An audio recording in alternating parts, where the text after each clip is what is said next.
there's been plenty of studies over the years ranging anywhere from 0.5% up to 15% in value for certifications. And part of it has to do with the area. So obviously when we got into like parts of Texas and California and Florida, Virginia, we saw value increases partially because I think you have a more educated and interested population who cares. And so they bring that value. Welcome to Home Green Homes podcast. This is Izumi Tanaka. I am a green realtor and host of the show. I have Brett Little from GreenHome Institute as my guest today. Brett is the education manager for his nonprofit organization, which provides rich sources of educational information to empower people to make healthier and more sustainable choices in renovating and constructing the places we live. While Brett's knowledge and insight into the current green home space is quite valuable, today I also wanted to talk to him about his own journey of certifying his own home and how the certification played a role in getting his home evaluated. I hope you find his story insightful and inspiring. Here's Brett. So Brett, first of all, if you can tell me your background and how you ended up in this space. Yeah, I will tell you the shorter story for the sake of our time here today. But the reality is I did not come from a background that involved, any knowledge or discussion around environmental issues or climate change or sustainability. It didn't come up in school or family. I didn't have a background or any knowledge or any involvement in home repair or construction, remodeling, nothing in the family. My dad was a do-it-yourselfer, but it wasn't something I was interested in. I didn't want to do it. And then third, I had no background in the nonprofit community sector. No, I didn't even know what a nonprofit was. I just thought it was an organization who made no money, which is not true. So from the climate side of things, I was working at a coffee shop, and I saw they had soy milk, that was organic, certified, and it was powered by wind turbines to grow it, and there were fair trade coffee. And so I'm just looking at this stuff. I'm like, why? What is this? Who cares? And Wikipedia had just come out, so all the knowledge was out there, right? So I started Wikipediaing all this stuff and learned about climate change through Wikipedia, through just researching, because I saw, wind turbines on a box, and I was like, well, this looks like a problem. So I was like, maybe I should do something about this. So I immediately, started driving very slow to conserve gas. I started recycling. I started yelling at people for not recycling. I started eating more vegetarian, didn't wear deodorant, and, was just sort of an angry, sort of crazy environmentalist at the time who didn't know what they were doing. And I was like, maybe I need more direction. So I was going to business school at the time. And I went to my college. I was like, is there like business in the environment? And they're like, I don't know what you're saying. That's not a real thing. So I found a school that was doing the first ever undergrad sustainable business degree at Aquinas College here in Grand Rapids. First ever. There were many master's programs, but and I was like, I don't know what all that means, but that's what I'm going to do. At the same time, someone told me to volunteer at this current organization I'm at, which at the time the name was Alliance for Environmental Sustainability. And I volunteered here, and kind of the rest is history. I just kind of went from there. So wow, that's an actually very fascinating story. It's kind of unexpected, Yeah. because most of the people I speak to, they have been very much involved in the environmental issues of building and family generations of architects or developers or things like that. So it's great. I love that story. It makes me feel like there's hope for people who aren't getting it in any other way. You're just stumbling Mm-hmm. upon these Yeah. things that we're, putting out there. So yeah. Mm-hmm. So you just mentioned that the Green Home Institute used to be called differently. So can you tell us about what Green Home Institute does and what what your mission is? Or Absolutely. yeah. Yeah, absolutely. Our mission is to empower people to make healthier and more sustainable choices in the renovation and construction of the places we live in. So we do that in two key ways. Um, Certification, which is my colleague Eliza. She's the program Mm-hmm. manager. She handles our certification program. So Mm-hmm. LEED for Home certification, Green Star, Enterprise, Department of Energy, Home Energy Score. We're applying a certification principle to the way homes are renovated or built and verifying that it is done correctly and Mm-hmm. sustainably. So Mm-hmm. that's our number one way we implement our mission. The number two way is through education, that's me. And so going out and doing weekly Wednesday webinars, as you pointed out, thank you for that, and attending, doing professional trainings, certificate credentialing trainings, and the two work together. You get a certified project, you educate people on why they want to certify a project, and the cycle continues. Is Mm-hmm. kind of how we look at it. So Mm-hmm. And how long have you been doing this at Green Home Institute? yeah, so I started, like I said, as a volunteer almost 15 years ago. Mm-hmm. Like, I just walked in the door and said, you have a cool name, tell me what to do, and I did it for Mm-hmm. free back then. They Yeah. didn't pay interns. It's not like that anymore. you know and then I became an AmeriCorps volunteer, so I got a little bit payment. I did an internship through school. I became a board member at one point, and then um, part time, and then eventually our executive director left, and I was the only one showing up. It was a very small organization, and they're like, "Well, we'll just give you the job because you're the only one who keeps showing up." So that was 15 years ago, and Wow. I've learned a lot since then. So. Yeah, I would imagine. And 15 years must have been quite a evolution. Have you seen the change and the receptivity of something, like this, like the idea of green homes or sustainabilities in the built environment? What is your observation over the years of how people are responding to this idea? Yeah, that's a great question. And part of it is, we are local in West Michigan, and we have Mm-hmm. local programming, and we have a passion for West Michigan and our state. And then we also do a lot of work in the Midwest. Mm-hmm. But we also have national and international traction Mm-hmm. too. So part of the answer to your question is, well, where are you asking that question? So, Mm. certainly we see, I always joke, I say the Midwest is the second worst place to be for sustainability. I think middle America is probably your worst place. And the coast, Right. it's just easy. You just do it. Now, on the flip side, there's a flip side of that. There's opportunity, right? Yeah. And so, lots of opportunity in the middle of the country because nobody's doing it. So if you want to encourage someone to do sustainability, Mm-hmm. the starting line is so low that it doesn't take much to go a little higher, right? So I see. to do a LEED certified home, in the Midwest under, it's pretty easy, but to do it Mm-hmm. somewhere else, they have stronger codes and it's already almost there. So Mm-hmm. but yes, overall, I just checked our data, and as of this year, 1/3 of the people engaging with us are what we call do-it-yourself homeowners, individuals. Mm. And before, we could only engage professionals in this work because they were getting paid, by clients, or there were tax credits or incentives.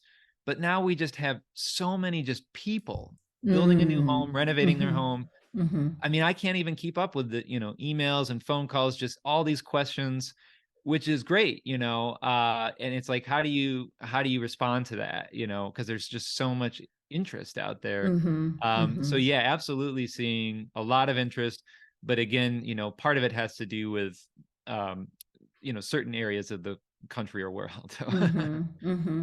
But you are seeing the increase in the interest, obviously. I mean, if 1/3 of the people who are engaging with you are homeowners, I'm surprised to hear that.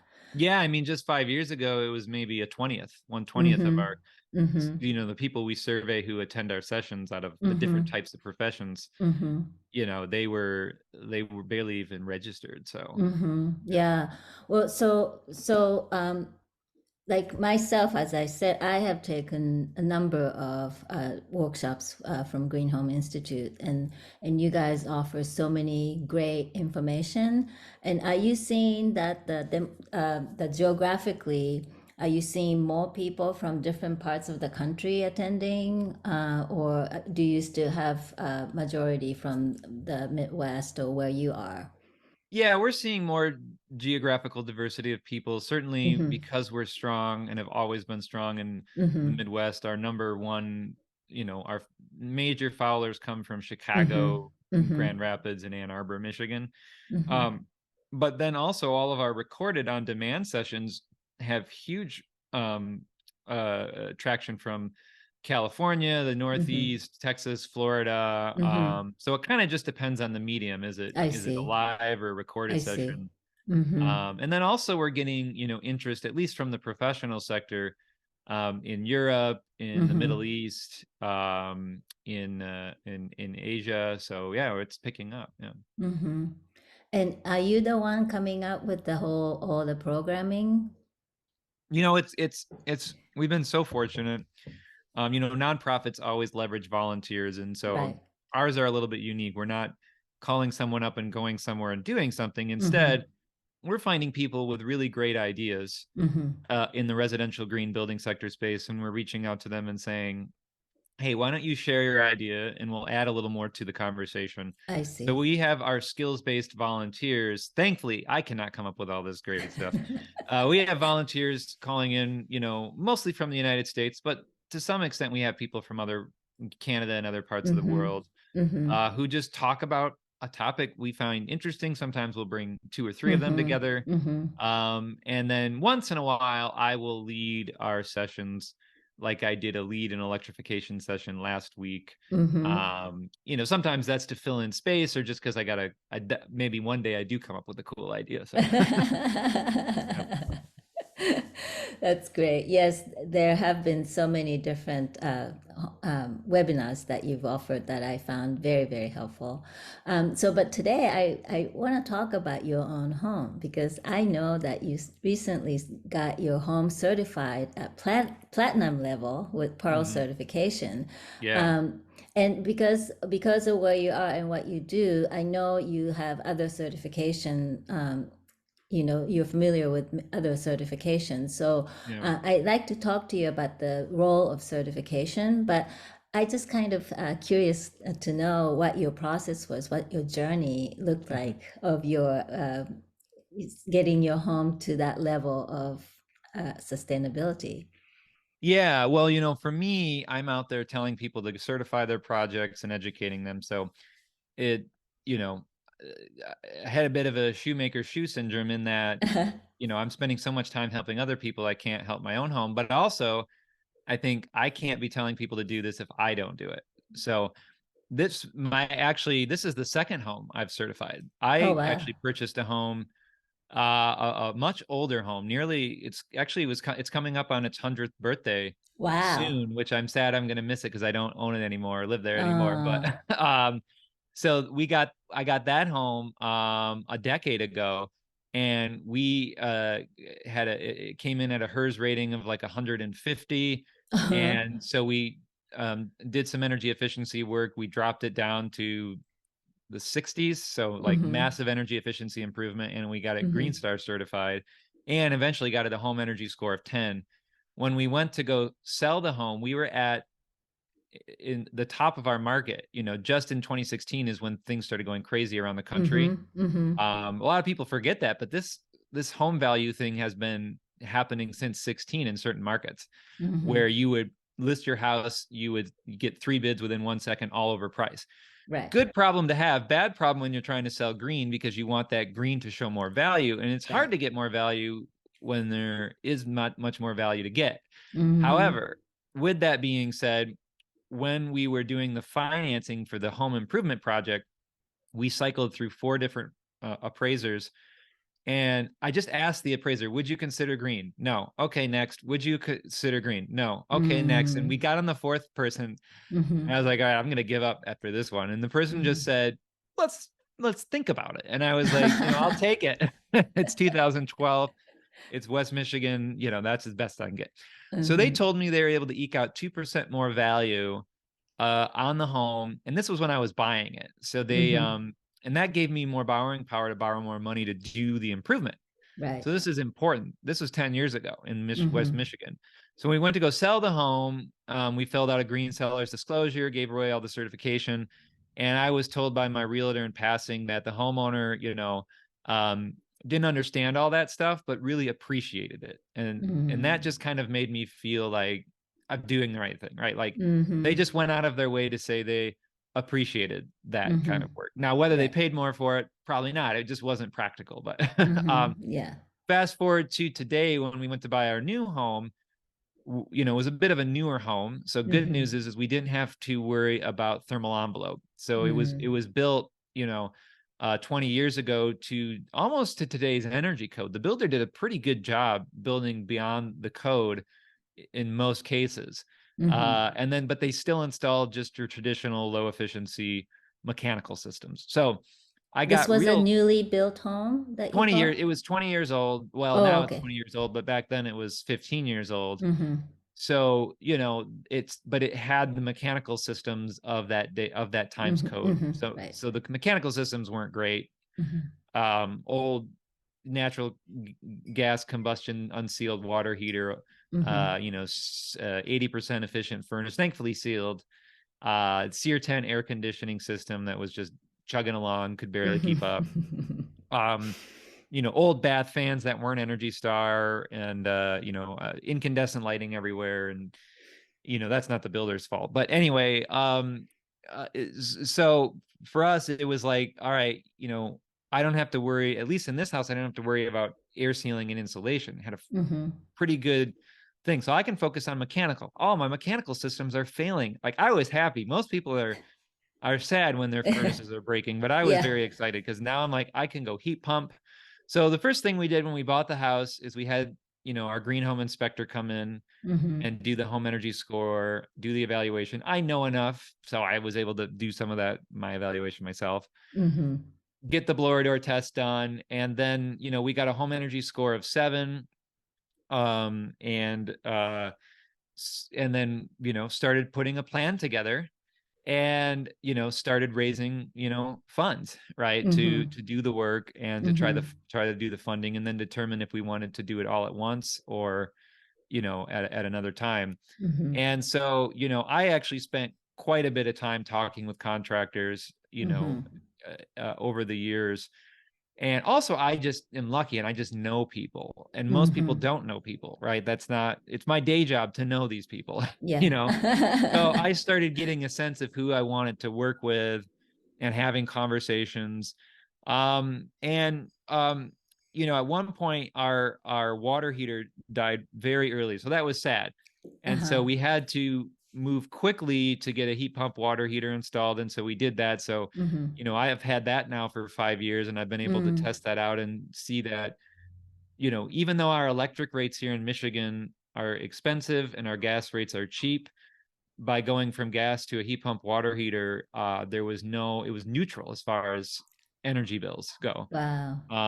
And a much more efficient system that, worked better and kept my water hot, and it worked, and it's been great. I've had it for 5 years, and no problem. So, heat pump water heater, that's an easy one, right? And then, at that point, furnace started to go, and, we had a contractor come in, and they're like, I'm like, give me a heat pump quote. And they said, no, we won't do it. Right. It won't work in your cold climate. Cold. Yeah. And they're like, but we'll do a hybrid approach where you can kind of still use gas. And I came so close to it. I was like, well, just repair the furnace. It's like $100 to repair it, thankfully. And it's just gonna limp along until I can get a good heat pump contractor to come in and work with me. We were looking at geothermal, and at the time the tax credit was expiring. But for all your listeners, you should know it's back 30% Yes, IRA. we're getting to that.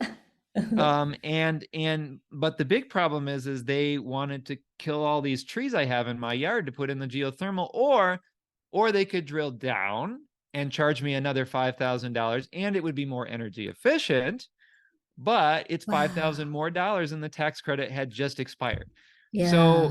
I, at the time, said no to geothermal. Now, if I could go back in time and we had the Inflation Reduction Act, Mm-hmm. and it might be a different story. 30%, that's Right. not a bad deal. Yeah. So that's one interesting thing that occurred. But anyway, so here I am. I got my bids together. The pandemic's raging on. It's 2020.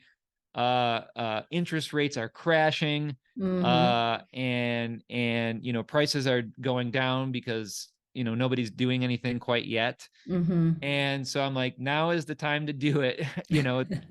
And it was the worst, kind of a crazy time to have people come into your house and we're all Yeah. wearing masks or we're evacuating.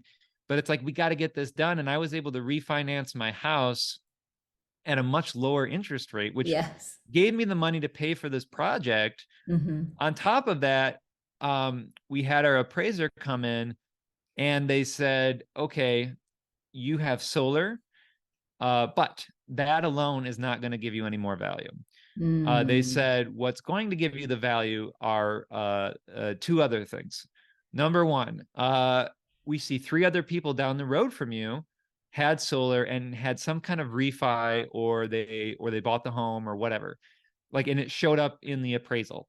Mm-hmm. It's called comps, right? Appraisers, Right. they will Comps. Uh-huh. always use the excuse to not give a green value. They'll use comps as their number one excuse. Right. But in the reverse, it works in your favor. So I got Yeah. lucky. He's like, you're lucky. That's number one. He said the other thing is you're Pearl cert. You're going to get Pearl certified. I trust Pearl, therefore I'm going to give you this. So he gave me Wow. 3% more value.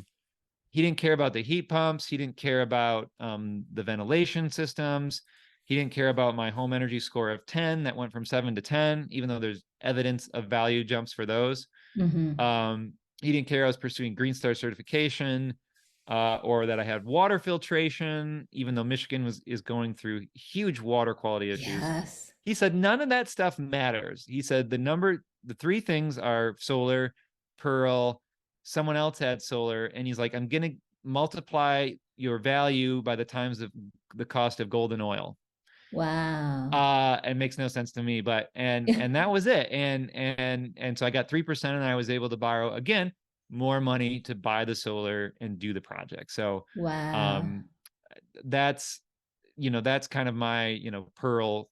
I think where Uh-huh. Pearl really stood out to me Mm-hmm. was, and that was not my goal. I did not expect Pearl to help me there. Didn't expect it Yeah. not to, but it kind Mm-hmm. of, I have to give them credit for building that brand. So yeah. Mm-hmm. Mm-hmm. So do you know what got you to the platinum level? Because I have sold a Pearl Gold home that had Mm, solar, had storage, everything mm, else that you mentioned, and yeah. it was still at gold. I don't know what would have made it a platinum. This is probably a question for Pearl, but do you Mhm. know what was it that you built it though, right? You didn't do this all in one shot, and you did one thing, the water heater first, and then you added Well, things. And were you doing the certification process along the way? Did you know where you were on? Because I know my house is yeah, right now at silver level. yeah. So did you know that you were getting platinum? That's a great question. So I did not do the preliminary assessment, like the where am I at, where am I Mm-hmm. going. Mm-hmm. Um, I did it with the home energy score. I had a 7, and then when Mm-hmm. I finished my work, I would say I'm beyond 10. You can't go any Mm-hmm. further than 10. But Right. I beat the metric where 10 comes in. Like, there's an energy Mm-hmm. metric, and I beat it. Mm-hmm. Mm-hmm. So 10 plus, right? So I know Mm-hmm. that. Now, I would probably guess my home was probably pearl, silver, or gold before I did the Mm-hmm. work. And Mm-hmm. then actually I did all the work all at once, and then we went straight into platinum. I see. But I didn't pre-evaluate it, and I should have. Um, excuse me, but what what I understand to have occurred is, number one, Pearl, of course, has a nice little award for anyone who's building a new home. You're automatically going to be high scoring because Mm-hmm. their tool, and just like the home energy score, same issue, their tools are designed to move the needle on existing homes. So Mm-hmm. anytime you're talking about a nearly, a 15-year-old home is pretty brand new. And what's the Mm-hmm. average home in the US? It's like 40 years old or something. Yeah, 40, 50. So I think Mm-hmm. just right out of the gate, just by buying a new home, Mm-hmm. I already set the bar higher. Right. So I already had good air sealing, good insulation. Mm-hmm. And then when I added the heat pump mechanicals and the solar, Mm-hmm. that bumped me up to that Mm-hmm. platinum level. So I would question, whatever home you did, how old was it? Right. Did it meet the today's building codes? Because that's going to make Right. a huge difference. So yeah. Right. Right. So let's talk about the certification since we've been talking about Pearl. You have other certification for your home, right? Well, we So have the home the energy energy stuff, score. Yep. home energy score. We looked into doing lead, and Mm-hmm. the problem with lead is that two things. My ductwork is panned into the joist, and Ah, that is a interesting. lead no. Uh-huh. Even on renovations, it's one. So lead does give a renovation pathway, which makes it easier for existing homes, Mm-hmm. but with exception. And so one of them is the ductwork. I would have had to tear out a bunch of drywall and put Mm. in brand new ductwork. And I want to do that. It's still on my to-do list, but it just wasn't my priority. It wasn't in the budget. The Mm-hmm. second Mm-hmm. issue is, my bathroom's in pretty good shape, but I don't know if there's a non-paper face backer behind the drywall, which Mm. could be a mold or moisture issue. It's I probably see. something I should know.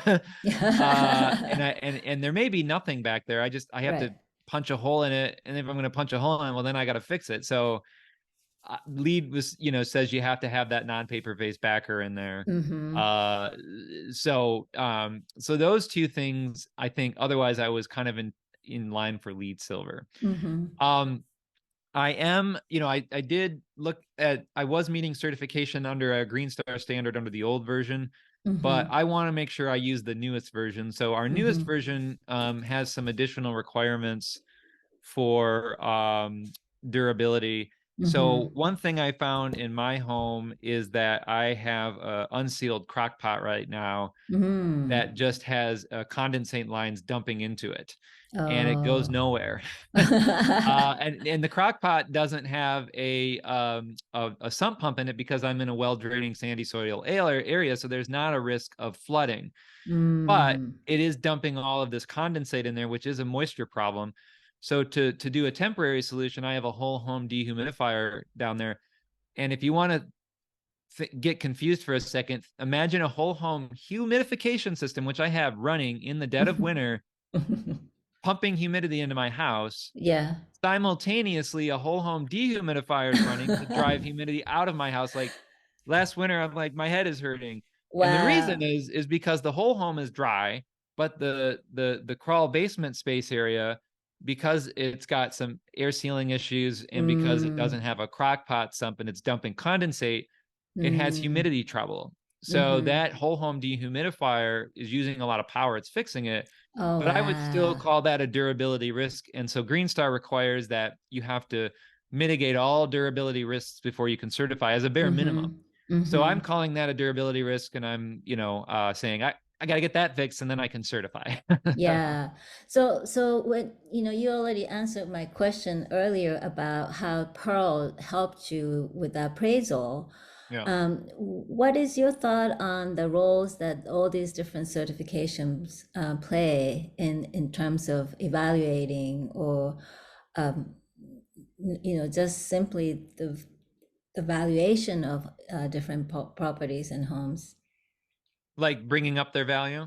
Mm-hmm. There's been plenty of studies over the years, ranging anywhere from, half of a percent up to Mm-hmm. 15% Mm-hmm. in value for certifications. Mm-hmm. And part of it has to do with the area. So Mm-hmm. obviously when we got into like parts of Texas and California Mm-hmm. and Florida, Virginia, Mm-hmm. we saw value increases, partially because I think you have a more educated and interested population who Right. cares. And Right. so they bring that value. Mm-hmm. Um, the Pearl just did a study in Virginia. I think they were looking at a 4% value or so, Mm-hmm. and they stand behind that nationally, even though they only did the Mm-hmm. study in Virginia, which another is Mm-hmm. another higher educated area for this. Right. DOE did a study, and I just learned about it recently, so I have to dig into it, but it was something around like on average, a 2% increase in value on homes that were, scored above their average of five, I think. And that there's a lot of context. It's a huge study, so I got to do a Mm-hmm. webinar on it. Mm-hmm. So yeah, there's a lot of uncertainty. What we're finding right now is that none of the appraisers are certified to do the proper evaluation. Mm-hmm. And the Appraisal Institute basically says if you're not certified, you shouldn't be doing it. Mm-hmm. Um, I think the biggest area of opportunity right now is solar, just because I've personally experienced it Mm-hmm. and because there's real tangible value to be had there. Right. Outside of that, the appraisers just are struggling. And then if you find an appraiser who gets it, they then punt it off to the underwriter, Mm-hmm. and they point the finger at the underwriter and say, well, I can give it all the value I want all day long, give you Mm-hmm. 10% because you're green certified, but I'm going to send this to my underwriter and they're going to reject the whole thing.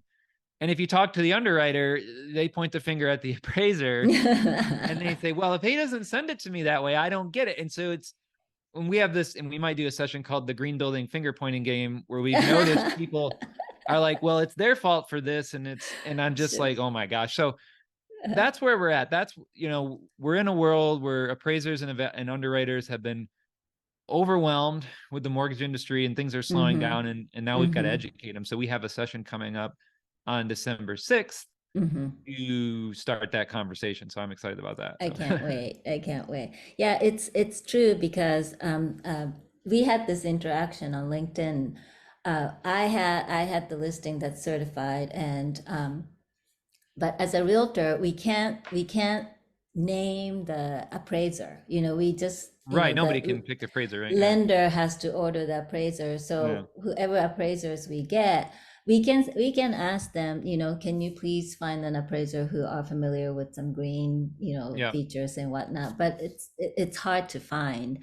So in those cases, I had to hover around the appraiser and Right. point out and show them the data and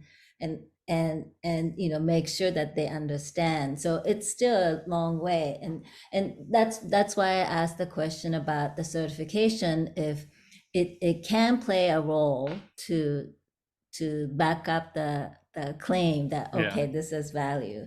Right now, you mentioned Inflation Reduction Act earlier, and we already have the tax incentive part, but the Right. rebates part are just, rolling out, hopefully rolling out soon. And Yeah. that's where I believe that the third party certification would probably play a good role in making those rebates available. Can you tell me a little bit about what you know? Yeah, I know a lot less. I don't know, a lot more than what I do know. And the problem with it is because the DOE is still making up rules, Mm-hmm. and the IRS is still making up rules, Mm. and all of the states are still looking at some of those rules and then making up their own rules. Mm-hmm. And certainly I know a lot more about Michigan than I know anywhere else. Mm-hmm.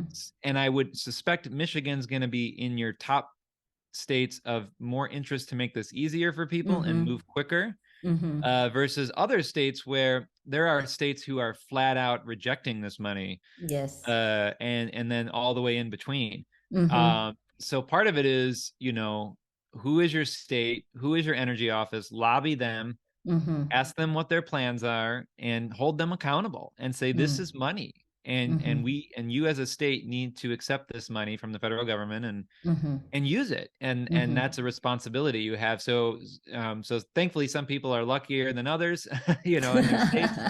Other people, some of you got a lot of work to do. Yeah.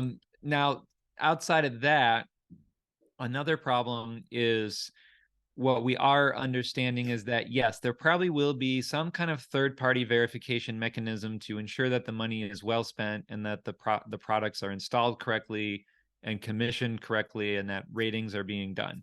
Mm-hmm. However, there's a lot of talk about that being optional, being highly suggested but not required by the Mm-hmm. DOE. Mm-hmm. So in those events, you'll have people coming to the table in every state, lobbying the state to say, hey, and again, I want to be in fairness to these people. They're going to say, hey, if you spend money on third party oversight and certification and commissioning, that's less money that can go to help people by actually fixing their home. Mm-hmm. So I do I want to just be empathetic to the people who say that. I don't Yes. agree with it though, because and I'm also biased because I'm a third party verification organization. Mm-hmm. I see that what happens out there when we do projects, when there's no oversight, there's no verification, there's no certification. I see things are installed incorrectly all the time. Mm-hmm. And I would hate to see Inflation Reduction Act money be spent on people who aren't doing what they're supposed to be doing. Maybe Mm-hmm. not out of because they're bad people. It may Mm-hmm. just be they're busy and they're negligent and Mm-hmm. they're uneducated Mm-hmm. and I just made a mistake. And so that third Mm-hmm. party oversight would ensure that it's done correctly. So we think, the Department of Energy's home energy score assessment, and in fairness, we're a home energy score partner, so we're biased here too. We think, a tool like that, and then people having a background of building performance BPI training or HERS index Mm-hmm. training, Mm-hmm. or some other type of training, we think those people will be involved heavily in these projects pre and post, and we would encourage any state office listening to Mm-hmm. make sure that's done right. So yeah. Mm-hmm. Yeah, it's going to be very complicated. I've been anxious to see how California is going to be doing it. Yeah. So, what is your vision as Green Home Institute, as your being an educational manager, and as a homeowner of certified home? What is your vision? What do you think we're moving into in the coming years? Yeah. So that's a great question. So obviously the coming years, just as we were talking about, administration, well, turning inward on our existing housing, Mm-hmm. focusing in on our existing housing. I mean, even I look at LEED V5. The first thing they're launching for LEED V5 is the operation and maintenance program, which is to transform our existing building Mm-hmm. infrastructure. Mm-hmm. So we need to transform existing buildings, and green them up because there's so much more opportunity. It's getting harder to build new. A lot of that's going to be done through the Inflation Reduction Act funds. So Mm-hmm. administering those funds equitably and quickly, but still effectively, is, I think, inherently what that wasn't our vision 2 years ago because it didn't Mm-hmm. exist, but now it is. So, right. Yeah. And then also, how do we work with policymakers to keep the program going when the federal dollars run out, because it's just not enough. Mm-hmm. So the vision is to sort of get policymakers locally and in cities and in states to enact opportunities to keep this going. So we're involved at policy conversations. Mm-hmm. Um, and then also in the new construction world, it's going to be a lot about embodied carbon. Right. So we can't, when we go to build, we need to build with materials that reduce the carbon within, Mm-hmm. upfront carbon within the structure itself, not just the operational carbon. Right. That I think is coming. It's going to be huge. I think California has already started codifying that at the larger scale level. Mm-hmm. So we're encouraged to see that conversation be elevated, where we're having discussions around, how much Mm-hmm. carbon went into this material and what am I using? Right. And then I also think, air quality metrics. I think we're going to move from a world where we're arguing about bath fans that run or don't run to, hey, what's your average particulate matter in your house over the course of the month? Oh, it's, 0.4. Like, but that's where I'm excited to have those Yeah. conversations, like not about bath fans running and hood range Mm-hmm. running or fighting over gas versus electric stoves. But you'll see the data. If you've got a gas stove, you will see high particulate matter, and you'll see Mm-hmm. that that is a risk for asthma. And does anyone want that? I don't think anyone Mm-hmm. wants that. Mm-hmm. So I think we need to have, just like we monitor our energy use and our water use, we will be monitoring our air quality in our homes, and Mm-hmm. I'm excited about that. So Mm-hmm. Mm-hmm. So now that you've achieved the platinum certification for your home, is there anything you can do to improve even further? well, like I said, I still want to achieve our Green Star certification I program. And see. so that, it's boring, right? I have to fix some air sealing spots. Right. I gotta, to stop moisture from coming in. I gotta put in a sump pump and pump water out, right? I mean, it's just boring stuff, but sometimes building science is boring, right? Yeah. Fixing, people call us, they want to do all this cool stuff, heat pumps and solar, and we're like, well, wait a minute, you got a water issue, right? You got water entering. I'm sorry, this isn't fun. It's not going to reduce carbon emissions, but what good is it if you've got a durability problem in your Right. home? Right. And there's nobody wants to pay for that either, right? They all Mm-hmm. want to pay for the carbon reduction. Yeah. So that's one thing, some durability issues. And then I got to replace my roof soon. So I'm looking at solar shingles. Mm. I actually want to, take my house down to true net zero. Mm-hmm. I've got a zero carbon goal where I'm looking at buying like offsets, but Mm-hmm. that's not as fun as getting really there. So Right. maybe putting on some solar shingles, maybe doing some rigid insulation when we go to repair the siding, I see. adding in a vehicle to grid car charging system Mm-hmm. when it comes out next year would be fun, where Mm-hmm. I could charge my house from my car. Yeah. That's fun stuff. Yeah. So Uh-huh. yeah, I think I would argue, even if you had a platinum certified home, whatever it might be, Pearl, LEED, Green Star, the work is never done. You can always be more sustainable. Yeah. So, So Brett, thank you so all this information, and like I said, I really enjoy taking your webinars. yeah. Tell us how we can find you, and maybe some sneak preview of what may be coming, some interesting classes or events that Green Home Institute may have. Please tell us. Yeah, so you just can go to our website, greenhomeinstitute.org, and see all of our programmings, our trainings, our on-demand webinars. You can go onto our YouTube channel, subscribe there, and we post nearly all of the sessions for free up there. And then you can see all of the sessions we have, coming up as well after that. Mm-hmm. Up and coming, we've got a pretty cool session that I'm real excited about wood insulation. So Mm, apparently, you can make both loose fill and wood insulation out of a rigid insulation. So we have interesting. that. Yeah, we have that coming up on December 22nd. Mm-hmm. And then also, if you can think about it, why are we selling air conditioning anymore? It makes no sense.